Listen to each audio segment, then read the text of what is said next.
Hello everyone, ഞാൻ സാലിമ. എന്റെ നാട് എന്ന് പറയുന്നത് മലപ്പുറം ജില്ലയിലെ പെരുന്തൽമണ്ണക്കടുത്തുള്ള കിഴാറ്റൂർ എന്ന സ്ഥലത്താണ്. അപ്പൊ ഞാൻ കറന്റ്ലി സ്റ്റാറ്റിസ്റ്റിക്സിൽ PhD ചെയ്തുകൊണ്ടിരിക്കുകയാണ്. സ്റ്റാറ്റിസ്റ്റിക്സിന്റെ ആയിട്ടുള്ള ഒരു ഏരിയ ആയിട്ടുള്ള സ്റ്റൊക്കാസ്റ്റിക് പ്രോസസ് എന്ന ഏരിയയിൽ വരുന്ന ക്യൂയിങ് തിയറി എന്ന ടോപ്പിക്കിലാണ് ഞാൻ റിസർച്ച് ചെയ്തുകൊണ്ടിരിക്കുന്നത്. കാലിക്കറ്റ് യൂണിവേഴ്സിറ്റിയിലാണ് റിസർച്ച് ചെയ്തുകൊണ്ടിരിക്കുന്നത്. ഞാൻ +1 +2 ബയോളജി സയൻസ് ആയിരുന്നു എടുത്തിട്ട്, അത് കഴിഞ്ഞിട്ട് degree mathematics BSc mathematics Saint Joseph college Devagiri കാലിക്കറ്റിൽ നിന്ന് ചെയ്ത് പോസ്റ്റ് ഗ്രാജുവേഷൻ സ്റ്റാറ്റിസ്റ്റിക്സിൽ കാലിക്കറ്റ് യൂണിവേഴ്സിറ്റി തന്നെയാണ് കംപ്ലീറ്റ് ചെയ്തത്. അപ്പൊ ഞാൻ സ്റ്റാറ്റിസ്റ്റിക്സ് എന്നുള്ള സബ്ജക്റ്റിലേക്ക് എങ്ങനെയാണ് എത്തിയതെന്ന് ചോദിച്ചു കഴിഞ്ഞാൽ, +1 +2 മാത്സ് പഠിക്കുന്ന സമയത്ത് നമ്മൾ സ്റ്റാറ്റിസ്റ്റിക്സ് എന്ന് പറഞ്ഞ ഒരു ചാപ്റ്റർ മാത്രമാണ് സയൻസ് സബ്ജക്ട്സ് മാത്സിൽ പഠിക്കുന്നത്. അപ്പോൾ ആ സമയത്ത് നമ്മൾ വിചാരിക്കുന്ന മാത്സിന്റെ ഒരു പോർഷൻ ആണ് സ്റ്റാറ്റിസ്റ്റിക്സ് എന്നുള്ള രീതിയിലാണ് നമ്മൾ സ്റ്റാറ്റിസ്റ്റിക്സിനെ കണ്ടിരുന്നത്. അത് കഴിഞ്ഞ് ഡിഗ്രിക്ക് മാത്സ് എടുത്ത് പഠിച്ചപ്പോഴാണ് സ്റ്റാറ്റിസ്റ്റിക്സ് മാത്സ് അല്ല, ഒരു വേറൊരു സബ്ജക്ട് തന്നെയാണ്, വേറൊരു സബ്ജക്റ്റ് ആയിട്ട് നമ്മൾ സ്റ്റാറ്റിസ്റ്റിക്സിനെ കണ്ടത്. അപ്പൊ ആ സമയത്ത് സ്റ്റാറ്റിസ്റ്റിക്സിൽ വരുന്ന കുറെ ടോപ്പിക്സ്, നമ്മുടെ പ്രോബബിലിറ്റി, അതുപോലെ ടെസ്റ്റിംഗ്, എസ്റ്റിമേഷൻ, അങ്ങനെയുള്ള ടോപ്പിക്സ് ഒക്കെ പഠിച്ചപ്പോൾ അതിനോടൊരു ഇൻട്രസ്റ്റ് തോന്നി. അങ്ങനെയാണ് സ്റ്റാറ്റിസ്റ്റിക്സ് എന്ന സബ്ജക്ട് പോസ്റ്റ് ഗ്രാജുവേഷന് വേണ്ടി എടുത്തത്. അത് +2 കഴിയുന്ന സമയത്ത് സ്റ്റാറ്റിസ്റ്റിക്സ് എടുക്കണം എന്നൊന്നും മനസ്സിലുണ്ടായിരുന്നില്ല. മാത്സിനോട് ഭയങ്കര ഒരു ഇഷ്ടം ഉണ്ടായിരുന്നു. അപ്പൊ അതുകൊണ്ട് ഡിഗ്രി മാത്സ് എടുക്കാം എന്നുള്ളതില് +2 കഴിഞ്ഞ് എഞ്ചിനീയറിംഗ് കിട്ടിയിരുന്നു എനിക്ക് കമ്പ്യൂട്ടർ സയൻസിൽ. പക്ഷെ മാത്സിനോടുള്ളൊരു താല്പര്യം കാരണം അതിന് പോവാതെ ഡിഗ്രി മാത്സ് എടുത്തു. ദെൻ മാത്സ് പഠിച്ചുകൊണ്ടിരിക്കുമ്പോഴാണ് സ്റ്റാറ്റിസ്റ്റിക്സിനോട് ഒരു ഇൻട്രസ്റ്റ് തോന്നിയത്. അങ്ങനെയാണ് പോസ്റ്റ് ഗ്രാജുവേഷനിൽ സ്റ്റാറ്റിസ്റ്റിക്സ് എടുക്കുന്നത്. അപ്പൊ നമ്മളൊക്കെ പഠിക്കുന്ന സമയത്ത് എവിടെ പോയി പഠിക്കണം, ഈ കോഴ്സിന് എവിടെയാണ് ബെറ്റർ ഓപ്ഷൻ ഉള്ളത്, അങ്ങനെയൊന്നും നമുക്ക് പറഞ്ഞുതരാൻ ആരും ഉണ്ടായിട്ടുണ്ടായിരുന്നില്ല. ഇപ്പൊ നിങ്ങളൊക്കെ ഭയങ്കര ലക്കിയാണ്. കാരണം നിങ്ങൾക്ക് ഔട്ട്സൈഡ് കേരളയും കുറെ ഓപ്ഷൻസ് ഉണ്ട്, കുറെ യൂണിവേഴ്സിറ്റീസ് ഉണ്ട്. ഇന്ന കോഴ്സിന് ഇന്ന യൂണിവേഴ്സിറ്റി ബെസ്റ്റ് ആണ് എന്നൊക്കെ പറഞ്ഞത് നിങ്ങളെ മുന്നിൽ നിന്ന് ലീഡ് ചെയ്യാൻ Prepwise എന്നുള്ളൊരു ടീം നിങ്ങൾക്കുണ്ട്. അതുകൊണ്ട് നിങ്ങളൊക്കെ ഭയങ്കര ലക്കിയാണ്. ഞാനൊന്ന് പഠിക്കുന്ന സമയത്ത് ഔട്ട്സൈഡ് കേരള കുറെ യൂണിവേഴ്സിറ്റീസ് ഉണ്ട്, ഓപ്ഷൻസ് ഉണ്ട് എന്നൊന്നും പറഞ്ഞു തരാൻ ആരും ഉണ്ടായിട്ടില്ല. അപ്പൊ അതുകൊണ്ട് തന്നെ എന്റെ അക്കാദമിക്സ് എല്ലാം കേരളത്തിനുള്ളിൽ തന്നെയായിരുന്നു. കേരളത്തിനുള്ളിലുള്ള ബെസ്റ്റ് ഓപ്ഷൻസ് നമ്മൾ നോക്കി ചൂസ് ചെയ്തു. അങ്ങനെയാണ് കംപ്ലീറ്റ് ചെയ്തത്. അപ്പൊ കറന്റ്ലി ഇപ്പൊ സ്റ്റാറ്റിസ്റ്റിക്സ് റിസർച്ച് എന്നുള്ള ഇതിലാണ് എത്തി നിൽക്കുന്നത്. അതുപോലെ സ്റ്റാറ്റിസ്റ്റിക്സിനെ കുറിച്ച് പറയുകയാണെങ്കിൽ നിങ്ങൾക്ക് എല്ലാവർക്കും അറിയുന്ന പോലെ സ്റ്റാറ്റിസ്റ്റിക്സ് ഏതൊരു കോമൺ മാനും അറിയുന്ന ഒരു കാര്യമാണ്. അത് അവരറിഞ്ഞിട്ടല്ല സ്റ്റാറ്റിസ്റ്റിക്സ് യൂസ് ചെയ്യുന്നത് എന്ന് മാത്രം. അപ്പോ സ്റ്റാറ്റിസ്റ്റിക്സ് പറയുമ്പോൾ നമ്മൾ ആരെങ്കിലും ഒരാൾക്കാർ പറയുന്നത് നാളെ മഴ പെയ്യാനുള്ള ഒരു ചാൻസ് ഉണ്ട്. അതെന്താ? ഒരു സ്റ്റാറ്റിസ്റ്റിക്സ് ആണ്, പ്രോബബിലിറ്റി പറയുന്നതാണ്. ചാൻസ് പ്രോബബിലിറ്റി ആണ്. ഓക്കെ, അപ്പോ അറിഞ്ഞറിയാതെ എല്ലാവരും എന്ത് ചെയ്യുന്നുണ്ട്? സ്റ്റാറ്റിസ്റ്റിക്സ് യൂസ് ചെയ്യുന്നുണ്ട്. ഇപ്പൊ നമ്മളൊക്കെ പറയും ഇപ്പൊ ഓണം വരാൻ പോവാണ്. അപ്പൊ ഓണം വരാൻ പോകുമ്പോൾ നമ്മൾ പറയണ്ട പച്ചക്കറിക്കൊക്കെ വില കൂടും. ഇനിയിപ്പോ ഓണം വരികയാണ്, അപ്പൊ പച്ചക്കറിക്കൊക്കെ വില കൂടുതലാണ്. നമ്മൾ കോമൺ ആയിട്ട് കേൾക്കുന്ന ഒരു ടോക്കാണ് അത്. അതുപോലെ പൂക്കൾക്കൊക്കെ വില കൂടും, ഓണം വരികയാണ്. പൊതുവെ നമ്മൾ കേൾക്കുന്ന ഈ ടോക്സ് ഒക്കെ ഇതൊക്കെ നമ്മൾ ഫോർകാസ്റ്റ് ചെയ്യുന്നത്. അതായത് കറന്റ്ലി പാസ്റ്റ് ഇയേഴ്സിൽ ഇതുപോലെ ഓണം വരുന്ന സമയത്ത് പച്ചക്കറിക്ക് വില കൂടാറുണ്ട്. അതുപോലെ ഓണം വരുന്ന സമയത്ത് പച്ചക്കറിക്ക് ഡിമാൻഡ് കൂടുതലാണ്. ഓക്കെ, അപ്പൊ അതൊക്കെ വെച്ചിട്ട് നമ്മൾ പറയാണ് ഫ്യൂച്ചറിൽ, അതായത് ഇനി ഓണം വരുമ്പോ ഇങ്ങനെ ആയിരിക്കും എന്നൊക്കെ നമ്മൾ എന്ത് ചെയ്യണം? പ്രിഡിക്റ്റ് ചെയ്യാണ് ചെയ്യുന്നത്. ഇപ്പൊ ഇതൊക്കെ പറഞ്ഞാൽ ഒരു തരത്തിൽ സ്റ്റാറ്റിസ്റ്റിക്സ് ആണ്. പക്ഷെ നമ്മള് പറയുന്ന ആൾക്കാർക്ക് ഇത് സ്റ്റാറ്റിസ്റ്റിക്സ് ആണെന്നൊന്നും അറിയില്ല. അവര് കോമൺ അവരുടെ ടോക്കില് സാധാ പറയുന്ന ടോക്ക് പോലെ പറയുന്നതാണ്.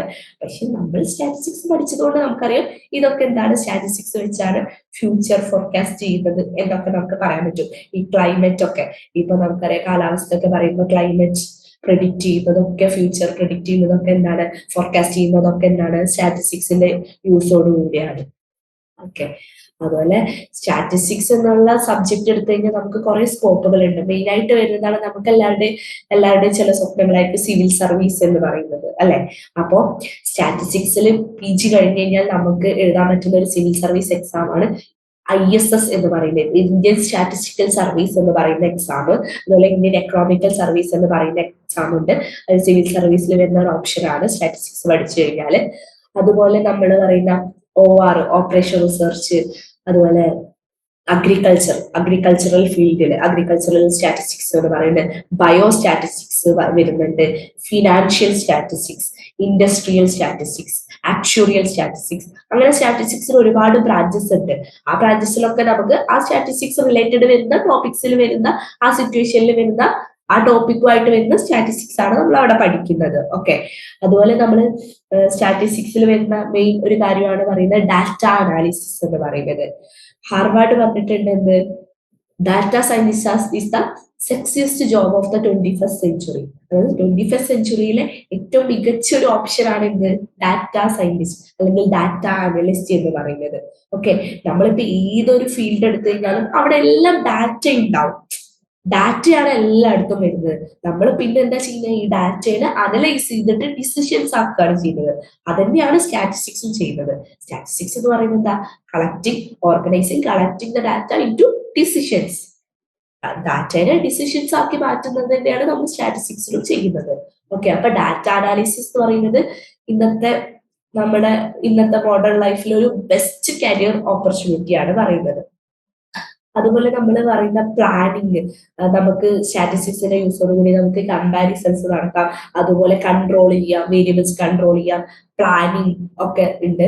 അതുപോലെ ഇപ്പൊ നിങ്ങളുടെ ഫ്രണ്ട്സോ ആരെങ്കിലും ഒക്കെ ഉണ്ടെങ്കിൽ നിങ്ങൾ ചോദിച്ചാൽ, മെഡിക്കൽ സ്റ്റുഡൻസ് ഉണ്ടെങ്കിൽ, MBBS ആയിക്കോട്ടെ, നഴ്സിംഗ് ആയിക്കോട്ടെ, MLT പോലുള്ള കോഴ്സ്, ലാബ് ടെക്നീഷ്യൻ പോലുള്ള കോഴ്സുകളിലുള്ള സ്റ്റുഡൻസ് ആയിക്കോട്ടെ, ആരാണെങ്കിലും ചോദിച്ചാൽ അവർക്ക് അവിടെ എന്തുണ്ട്, സ്റ്റാറ്റിസ്റ്റിക്സ് പഠിക്കാനുണ്ട്. അതുപോലെ നിങ്ങൾ എഞ്ചിനീയറിംഗ് പഠിക്കുന്ന ഫ്രണ്ട്സ് ഉണ്ടെങ്കിൽ, ഏത് സ്ട്രീം ആയിക്കോട്ടെ, അവിടെ എന്തുണ്ട്, സ്റ്റാറ്റിസ്റ്റിക്സ് പഠിക്കാനുണ്ട്. ഈ അഡ്മിനിസ്ട്രേറ്റീവ് കോഴ്സസ് ആയിക്കോട്ടെ, അല്ലെങ്കിൽ management course, economics, commerce, arts and science, അതുപോലെ സയൻസിൽ വരുന്ന ബയോടെക്നോളജി, ബോട്ടണി, സുവോളജി, അങ്ങനെ ഏത് കോഴ്സും ആയിക്കോട്ടെ, അവിടെ പഠിക്കുന്ന നിങ്ങളുടെ ഫ്രണ്ട്സിനോട് ചോദിച്ചാൽ മതി, നിങ്ങൾക്ക് സ്റ്റാറ്റിസ്റ്റിക്സ് പഠിക്കാനുണ്ടോ. അപ്പൊ അവര് പറയും നിങ്ങൾക്ക് ഒരു ടോപ്പിക്ക് സ്റ്റാറ്റിസ്റ്റിക്സ് PG ഒക്കെ ചെയ്യുന്ന സമയത്ത് പഠിക്കാനുണ്ട് എന്ന് പറയും. അപ്പൊ എന്താ, എല്ലായിടത്തും നമുക്ക് സ്റ്റാറ്റിസ്റ്റിക്സ് യൂസ്ഫുൾ ആണ്. എല്ലായിടത്തും നമുക്ക് സ്റ്റാറ്റിസ്റ്റിക്സിന്റെ ഹെൽപ്പോട് കൂടിയാണ് നമുക്ക് അവിടെ ബാക്കി റിസർച്ചും കാര്യങ്ങളും ഒക്കെ നമുക്ക് ചെയ്യാൻ പറ്റുക. അതുപോലെ സൈക്കോളജി സ്റ്റുഡൻസിനോട്, എഡ്യൂക്കേഷൻ സ്റ്റുഡൻസിന്റെ അടുത്തൊക്കെ ചോദിച്ചാൽ മതി.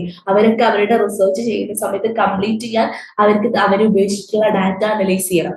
ആ ഡാറ്റ അനലൈസ് ചെയ്യണം എന്ന് പറയണമെന്നുണ്ടെങ്കിൽ അവിടെ എന്താ, ഒരു സ്റ്റാറ്റിസ്റ്റിക്സ് പഠിച്ച ഒരു സ്റ്റുഡന്റിന്റെ ഹെൽപ്പ് വേണം, ഒരു സ്റ്റാറ്റിസ്റ്റീഷ്യന്റെ ഹെൽപ്പ് വേണം, ഒരു ഡിസിഷൻസ് മേക്ക് ചെയ്യാൻ. ഓക്കെ, അപ്പൊ ഇന്ന് ഏതൊരു ഫീൽഡ് എടുത്തു കഴിഞ്ഞാലും അവിടെ എല്ലാം എന്തുണ്ട്, സ്റ്റാറ്റിസ്റ്റിക്സിന് ഒരു ഓപ്ഷൻ നമുക്ക് കാണാൻ കഴിയും. ഓക്കെ, അതുപോലെ നമ്മൾ പറയുന്നതാണ് നമ്മള് ഫാർമസ്യൂട്ടിക്കൽ കമ്പനീസ് ഒക്കെ. ഈ ഫാർമസ്യൂട്ടിക്കൽ കമ്പനീസ് എന്താ പറഞ്ഞാൽ നിങ്ങൾക്ക് അറിയാലോ, നമ്മളെ മെഡിസിൻസ് ഒക്കെ ഉണ്ടാക്കുന്ന കമ്പനീസ്. ഓക്കെ, അവിടെയൊക്കെ നമ്മൾ വരുന്ന സമയത്ത് ഒരു ഡിസീസ് വന്നു, ആ ഡിസീസിന്റെ കോസ് എന്താണ്, എന്തുകൊണ്ടാണ് ഇങ്ങനെ ഒരു ഡിസീസ് വന്നത്, എങ്ങനെ നമ്മൾ കണ്ടുപിടിക്കാം, എന്താ നമ്മൾ ചെയ്യാ, ഡിസീസ് വരാനുള്ള കാരണം എന്താണെന്നുള്ളത് നമ്മൾ എന്ത് ചെയ്യും, സർവേ ചെയ്യും. അല്ലെങ്കിൽ ക്വസ്റ്റ്യനെയർ പോലെ ക്വസ്റ്റ്യൻസ് ചോദിച്ചിട്ട് എന്തുകൊണ്ടാണ് ഇങ്ങനെ വന്നതൊക്കെ നമ്മൾ ഡാറ്റ ശേഖരിക്കും. എന്നിട്ട് നമ്മൾ അത് അനലൈസ് ചെയ്തിട്ടാണ് നമ്മൾ എന്താണ് ഈ ഡിസീസിന്റെ കോസസ് എന്നൊക്കെ പറയുന്നത്. അവിടെ ഇപ്പൊ എന്തുണ്ട്, സ്റ്റാറ്റിസ്റ്റിക്സ് യൂസ് ചെയ്യുന്നുണ്ട്. ഇനി നമ്മളൊരു ഒരു ഡിസീസ് വന്നു, അതിനൊരു മെഡിസിൻ കണ്ടെത്തണം. അപ്പൊ ഒരു മെഡിസിൻ ഫാർമസ്യൂട്ടിക്കൽ കമ്പനി എന്ത് ചെയ്തു, ഒരു മെഡിസിൻ കണ്ടെത്തി. ആ മെഡിസിൻ നേരെ മനുഷ്യരിലേക്കാണോ ഉപയോഗിക്കുക, അല്ല. അത് ആദ്യം എന്ത് ചെയ്യും, നമ്മൾ മൃഗങ്ങളിലൊക്കെ ട്രയൽസ് നടത്തി വെക്കും. ആ മെഡിസിൻ യൂസ് ചെയ്ത് കഴിഞ്ഞാൽ സക്സസ് ആണോ വരുന്നത് അല്ലെങ്കിൽ ഫെയിലിയർ ആണോ വരുന്നത് എന്നൊക്കെ നമ്മൾ ട്രയൽസ് നടത്തി വെക്കും, എക്സ്പെരിമെന്റ് നടത്തി വെക്കും മൃഗങ്ങളിൽ. എന്നിട്ട് അത് സക്സസ് ആണ്, അതായത് അതിന്റെ സക്സസ് റേറ്റ് കൂടുതലാണെങ്കിൽ മാത്രമാണ് നമ്മൾ അത് എന്ത് ചെയ്യുന്നത്, നമ്മൾ മനുഷ്യരിലേക്ക് അത് എത്തിക്കുന്നത്. ഓക്കെ, അപ്പൊ അവിടെയൊക്കെ നമ്മൾ എന്താ, ട്രയൽസ് നടത്തുന്നുണ്ട്. അതെല്ലാം എന്താ, സ്റ്റാറ്റിസ്റ്റിക്കൽ ടെക്നിക്സ് ഉപയോഗിച്ചിട്ടാണ് നമ്മൾ അവിടെ എല്ലാം ഈ ട്രയൽസും എക്സ്പെരിമെന്റും എല്ലാം നടത്തുന്നത്. ഓക്കെ, അപ്പൊ നമ്മൾ ഏതൊരു ഫീൽഡ്, ഇപ്പൊ സ്റ്റാറ്റിസ്റ്റിക്സ് എന്ന് പറയുമ്പോൾ പൊതുവെ ഒരു കൊമേഴ്സ് എക്കണോമിക്സ് റിലേറ്റഡ് സബ്ജക്റ്റ് ആണ് എന്നാണ് പൊതുവെ ഉള്ള ധാരണ. പക്ഷെ നമ്മുടെ കൊമേഴ്സ് എക്കണോമിക്സ് റിലേറ്റഡ് സബ്ജക്ട്സിന് മാത്രമല്ല, നമ്മൾ മെഡിക്കൽ സബ്ജക്ട്സിലും അഡ്മിനിസ്ട്രേറ്റീവ് സബ്ജക്ട്സിലും മാനേജ്മെന്റ്, ബിസിനസ്, എല്ലാ ഫീൽഡിലും നമ്മൾ എന്ത് ചെയ്യുന്നുണ്ട്, സ്റ്റാറ്റിസ്റ്റിക്സ് യൂസ് ചെയ്യുന്നുണ്ട്. ഓക്കെ, അപ്പൊ നമ്മൾ പൊതുവെ സ്റ്റാറ്റിസ്റ്റിക്സ്, ഇപ്പൊ ഞാൻ തുടക്കത്തിൽ പറഞ്ഞ പോലെ തന്നെ എല്ലാവരും എന്താ പറയാ, സ്റ്റാറ്റിസ്റ്റിക്സ് ഒരു ടഫ് സബ്ജക്റ്റ് ആണ് എന്നാണ് പറയാ. അതുകൊണ്ട് തന്നെ സ്റ്റാറ്റിസ്റ്റിക്സ് അപ്രോച്ച് ചെയ്യാൻ എല്ലാവർക്കും എന്താണ്, ഭയങ്കര ഒരു ധൈര്യം ഇല്ലാത്തൊരു ഒരു പേടിയാണ്. സ്റ്റാറ്റിസ്റ്റിക്സ് എടുത്തു കഴിഞ്ഞാൽ ബുദ്ധിമുട്ടാവോ, അങ്ങനെയൊക്കെ ഒരു ടെൻഷനാണ്. പക്ഷേ നമ്മളുണ്ടല്ലോ ഈ സ്റ്റാറ്റിസ്റ്റിക്സ് നമ്മൾ മെയിൻ ആയിട്ട് ഇപ്പൊ നമ്മൾ PG ക്ലാസ്സുകളിലൊക്കെ സ്റ്റാറ്റിസ്റ്റിക്സിന്റെ തിയറീസ് ആണ് മെയിൻ ആയിട്ട് നമ്മൾ പഠിക്കുക. അപ്പൊ ആ തിയറീസ് പഠിക്കുന്ന സമയത്ത് ഇതിന്റെ പ്രാക്ടിക്കൽ വശം എന്താണ്, ഈ തിയറി നമ്മൾ പ്രാക്ടിക്കലി എവിടെയാണ് യൂസ് ചെയ്യുന്നത് എന്ന് പഠിച്ചു കഴിഞ്ഞാൽ നമുക്ക് നമ്മുടെ റിയൽ ലൈഫായിട്ട് അത് കണക്ട് ചെയ്യാൻ പറ്റും. ഓക്കെ, അപ്പൊ നമ്മൾ ഓരോ കാര്യം പഠിക്കുമ്പോഴും സ്റ്റാറ്റിസ്റ്റിക്സിന്റെ ഓരോ തിയറി ടോപ്പിക്സ് പഠിക്കുമ്പോഴും അത് നമ്മുടെ റിയൽ ലൈഫിൽ അല്ലെങ്കിൽ പ്രാക്ടിക്കൽ അതിന്റെ യൂസ് എന്താണ് എന്ന് മനസ്സിലാക്കിയാൽ അത് നമുക്ക് നമ്മുടെ റിയൽ ലൈഫായിട്ട് കണക്ട് ചെയ്തിട്ട് സ്റ്റാറ്റിസ്റ്റിക്സിനെ പഠിക്കാൻ പറ്റും. അപ്പൊ നമുക്ക് ഭയങ്കര ഇൻട്രസ്റ്റ് ആയിരിക്കും. ഓക്കെ, അപ്പൊ നമ്മൾ സ്റ്റാറ്റിസ്റ്റിക്സിനെ എങ്ങനെ ഹാൻഡിൽ ചെയ്യണം?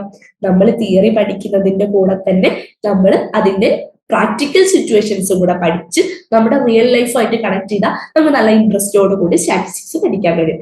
പിന്നെ പൊതുവേ നമ്മുടെ സ്റ്റാറ്റിസ്റ്റിക്സ് ഭയങ്കര ഒരു പ്രോബ്ലമാറ്റിക് പേപ്പറാണ്. ബോത്ത് തിയറി ആൻഡ് പ്രോബ്ലംസ് രണ്ടും വരുന്നുണ്ട്. അപ്പൊ പ്രോബ്ലംസ് ഒക്കെ വരുന്ന സമയത്ത് പൊതുവെ എല്ലാവർക്കും പ്രോബ്ലംസ് തെറ്റിക്കോ എന്നുള്ളതൊക്കെ ഇതാണ്. പക്ഷെ അതൊക്കെ നമ്മൾ കുറച്ചുകൂടെ കെയർഫുൾ ആയിട്ട് ചെയ്താൽ നമ്മൾക്ക് അത് ഈസി ആയിട്ട് ഹാൻഡിൽ ചെയ്യാൻ പറ്റും. അപ്പോൾ നമുക്ക് സ്റ്റാറ്റിസ്റ്റിക്സ് എന്നുള്ള സബ്ജക്റ്റ് ഭയങ്കര ഇൻട്രസ്റ്റോട് കൂടി നമ്മുടെ റിയൽ ലൈഫുമായിട്ട് കണക്ട് ചെയ്തിട്ട് സ്റ്റാറ്റിസ്റ്റിക്സിൽ ഓരോ തിയറീസും ഓരോ ടോപ്പിക്സും നമ്മുടെ റിയൽ ലൈഫുമായിട്ട് കണക്ട് ചെയ്ത് പഠിച്ചു കഴിഞ്ഞാൽ നമുക്ക് സ്റ്റാറ്റിസ്റ്റിക്സ് ഈസി ആയിട്ട് ഹാൻഡിൽ ചെയ്യാൻ പറ്റും.